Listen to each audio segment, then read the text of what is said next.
We have to look at now where we are in this journey with the pandemic, with this virus. Not too sure where we are we?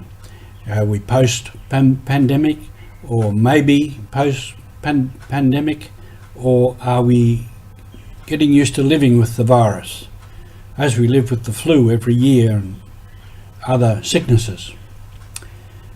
This is Mission Alive from MSC Mission Office, and I'm Roger. We need to look at where we are at this time. It's been a difficult time. Maybe we're out of it, maybe we're not. With this new strain, maybe we're getting worried again about many things. And we have to learn to live with all that more and more. However, there's a situation where maybe a lot of people, maybe yourselves, are sick of living with it. Maybe you just, enough. I was talking with a friend of mine in Adelaide who's a psychologist. And I said, are you still working? Well, he's my age, so he's partly retired. But he said, yes, I'm working 3 days a week. And he said, the problem is we haven't got enough psychologists.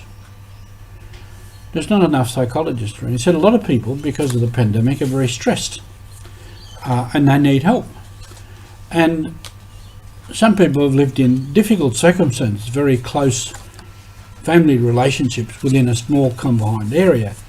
And he said a lot of people's relationships have become very frayed and very stressed.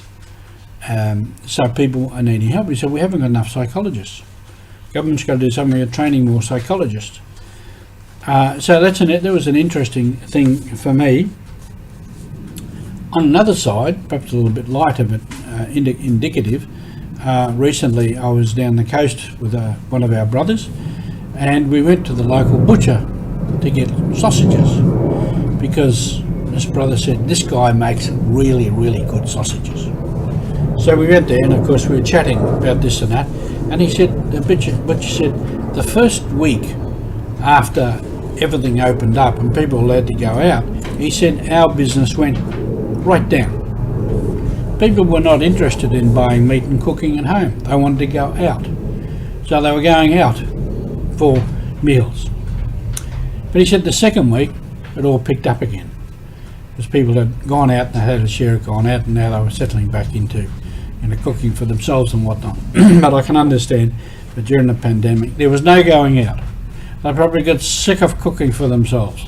They wanted some different recipes. So that's only part of our situation at the moment. We continue to hear of so many problems and difficulties around the world. We have our Afghan refugees that we are trying to assist, who have come out here. They have left Kabul. Often they got on a plane with only what they stood up in. They've left their country, they've left their culture. They're in this foreign culture with a foreign language to them, and many things, making it difficult for them. I've spoken previously about the situation in Papua New Guinea and Port Moresby with COVID. It's, completely out of control. And we are assisting Sister Geraldine in Moresby to get PPE for her staff. So they're just a couple of the situations. But then on the lighter side, there's some good things happening, like what Sister Geraldine is doing for her people, like what a number of parishes, Catholic parishes out the west, particularly at Campbelltown, are doing for the Afghans, helping them, meeting them, becoming friends with them, guiding them, showing them the local knowledge. I've spoken also about Father Ritchie in the Philippines and his Centre for the Poor and sustainable agriculture, preserving the traditional rice strain, planting indigenous trees, helping in the schools for the children to learn their own language, because they are tribal people, the original people of the area, to learn their own language, to learn their own culture. So these are good things that are happening. Now, last Sunday our Gospel spoke of John the Baptist as a voice crying in the wilderness, make straight the Lord's ways, make the road smooth. And this is a role of the church. This is our mission in the world, to be a voice crying in the wilderness, to make the way for the Lord.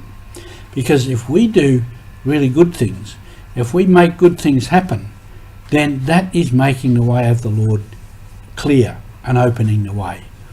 And I'm sure the Holy Spirit, when he sees us doing good things, when we're planning good things, when we're getting on with some good things, the Spirit says, that's where I can work. I can get in there and I can work. I can make things happen. I can really support these people. I can inspire these people. So we become the voice in the wilderness crying. And often in our world today, we might feel we're in the wilderness, that there's so many bad things going on, but there's good things going on too. We have to listen to the good things, and we have to speak out and be a voice in the wilderness.